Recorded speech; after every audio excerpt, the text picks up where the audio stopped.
Inside the mind of Pharaoh Ramses II, power, psychology, and the question of godhood. Introduction: a mind walled in stone. The temples of Abu Simbel still stare across the desert, their colossal statues of Ramses II carved into stone, as if eternity itself were meant to remember him. To walk into the mind of Ramses is to step into a palace where ambition meets fear, where psychology becomes politics, and where a man's obsession with power drives him to claim divinity. His conflict with Moses, preserved in scripture and echoed in history, was not merely political rebellion, but an existential threat to the very philosophy on which his empire stood. To understand Ramses is to ask, how did one man convince millions that he was a god, and why did he pursue Moses and his followers with such vengeance? The historical and political context. Ramses II, 1279–1213 BCE, often called Ramses the Great, ruled for 66 years during the height of Egypt's imperial power. His reign marked military conquests, massive building projects, and a refined state machinery that revolved around the pharaoh as the axis of the universe. Egyptian cosmology merged politics with theology. Pharaoh was not simply king, he was the earthly embodiment of Horus, the son of Ra, the mediator between gods and men. This was not metaphorical, it was policy. To obey Pharaoh was to align with divine order, to disobey him was chaos. The psychology of Egypt at the time was fertile ground for such deification. Natural disasters, floods, plagues, famine were read as signs of divine displeasure. Pharaoh's role was to guarantee cosmic order. When he spoke, temples echoed his words. When he built, stone sanctuaries proclaimed his eternity. He stood not just at the pinnacle of society, but as the very scaffold on which society rested. Ramses II's psychological profile. Beneath the grandeur, Ramses II was a man shaped by fear of irrelevance. He rose in a dynasty that understood how fragile Pharaoh's divinity was. It depended on collective belief. His building projects, inscriptions, and colossal statues were not only monuments of pride, but defenses against time and doubt. To think like Ramses is to hear the whisper, "If they stop believing I am God, I am nothing." His psychology blended confidence with paranoia. He portrayed himself as a warrior king, even rewriting history, like the Battle of Kadesh, which ended in stalemate but was immortalized as his victory. This was not delusion but strategy. Truth was irrelevant if perception was controlled. In modern psychological terms, Ramses displayed traits of narcissistic leadership: grandiosity, control over narrative, intolerance of dissent, and the conviction that he alone embodied the destiny of his people. Mechanisms of deification: how Pharaoh became God. Ramses II's divinity was not simply declared, it was engineered. Architecture as propaganda, temples like Abu Simbel were astronomical in scale. Their purpose was psychological intimidation. When peasants saw a god-king towering over them in stone, their sense of personal insignificance deepened. Neuroscience would describe this as awe-induced submission, a state where the human brain, overwhelmed by scale and order, becomes more susceptible to authority.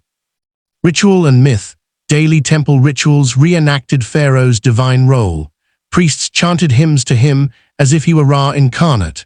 The repetition created a collective trance, reinforcing the sacred identity of the ruler.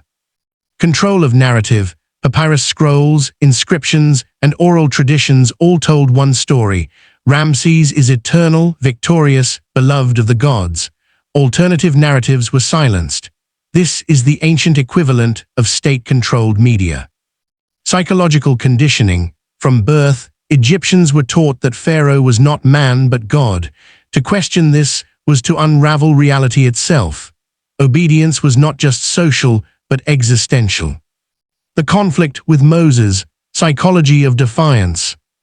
Into this system walked Moses, a man claiming that Ramses was not God but mortal, and that the God of Israel demanded Pharaoh release his people. To Ramses, this was not merely rebellion, it was annihilation of his philosophy. If Moses succeeded, the illusion shattered. The Hebrews leaving was less threatening than the idea that they left because Pharaoh was powerless before a higher God.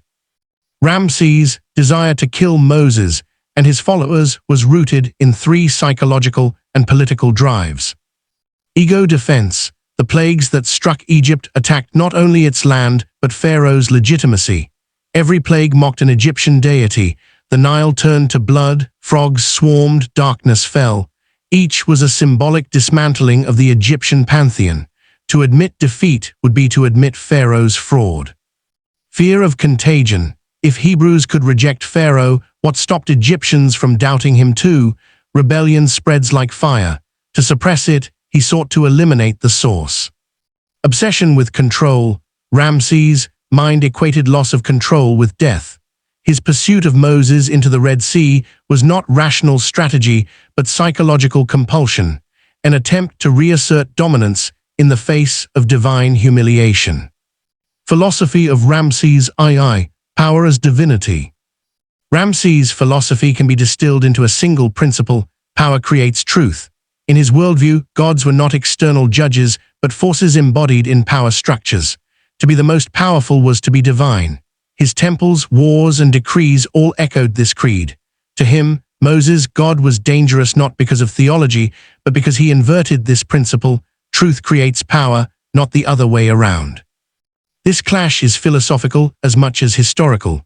Ramses represents the belief that men can ascend to godhood by wielding power. Moses represents the belief that men must bow to a god whose power transcends all empires. The cinematic mindscape. Ramses at the Red Sea. Imagine Ramses in that final moment, chariots thundering toward the parted sea. His soldiers hesitate, but his psychology drives him forward.